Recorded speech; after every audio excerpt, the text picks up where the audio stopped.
প্রিয় চাঁদপুরের সচেতন জনগণ, মাওলানা রইসউদ্দিন ঢাকা গাজীপুরের কাপাসিয়া মসজিদের ইমাম, মাওলানা রইসউদ্দিন বাংলাদেশ ইসলামী ছাত্র সেনা কেন্দ্রীয় পরিষদের অন্যতম নেতা, মাওলানা রইসউদ্দিন বাংলাদেশ ইসলামী ছাত্র সেনা ঢাকা মহানগরের সাবেক সভাপতি, মসজিদের স্বনামধন্য ইমাম ও খতিব, একজন স্বনামধন্য আলেম মাওলানা রইসউদ্দিনকে পিটিয়ে হত্যা করা হলো, পিটিয়ে পুলিশের কাছে তুলে দেওয়া।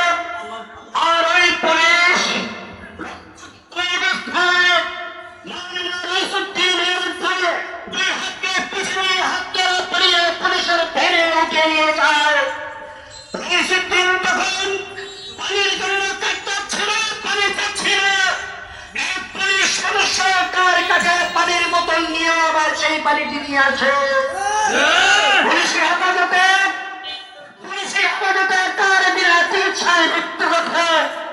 আমি স্বরাষ্ট্র উপদেষ্টাকে প্রশ্ন রাখতে চাই, স্বরাষ্ট্র উপদেষ্টা, তুমি কি এখনো বসবাস তন্ত্র দেখতেছ?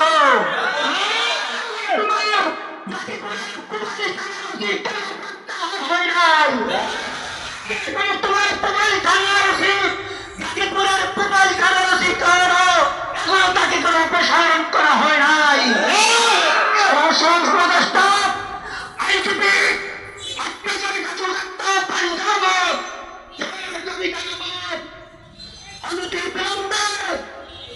গাজীপুরের কুবাল থানার ওসিকে প্রত্যাহার করে মাননীয় প্রধান উপদেষ্টা ডক্টর ইউনূস, আপনি কি প্রয়োজন মেরে ফেলা হয়,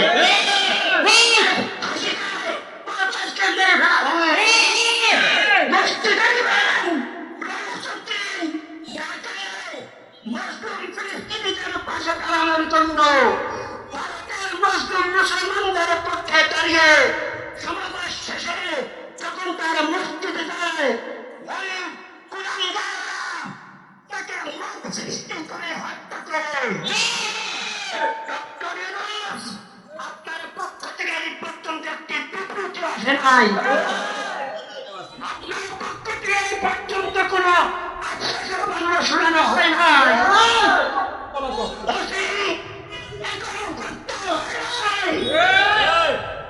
হুঁশিয়ার করে দিতে চাই, বাংলার সুন্নি জনতা জেগে উঠে, বাংলার পীর মাশায়েখ আউলিয়ায়ে কেরাম জেগে উঠে এই দেখাতে পারে। গত 26-এর দিন মাত্র একটি ঝলক দেখানো হয়েছে। গত 26-এর দিন শুধুমাত্র 24 ঘন্টার মধ্যে একটি মাত্র ঝলক দেখানো হয়েছে। 10 লক্ষ মুসলমানদের সমাবেশ মিছিল হয়েছে। আমাদেরকে বাধ্য করবেন না, বাংলার সুন্নি জনতাকে বাধ্য করবেন না। অবিলম্বে আমি চাঁদপুরের মসজিদের ইমাম ভাইদের অনুরোধ করব, এখানে কোন সুন্নি কওমে ভেদাভেদ নাই। একজন মসজিদের ইমাম তিনি, তাকে মেরে হত্যা করা হয়েছে, পুলিশের কাছে তুলে দেওয়া হয়েছে, পুলিশের কাছে আশ্রয় পায় নাই, পুলিশের কাছে পানি পায় নাই। এখন তাকে যদি তাৎক্ষণিক চিকিৎসা দেওয়া হতো তাহলে তার মৃত্যু হতো না।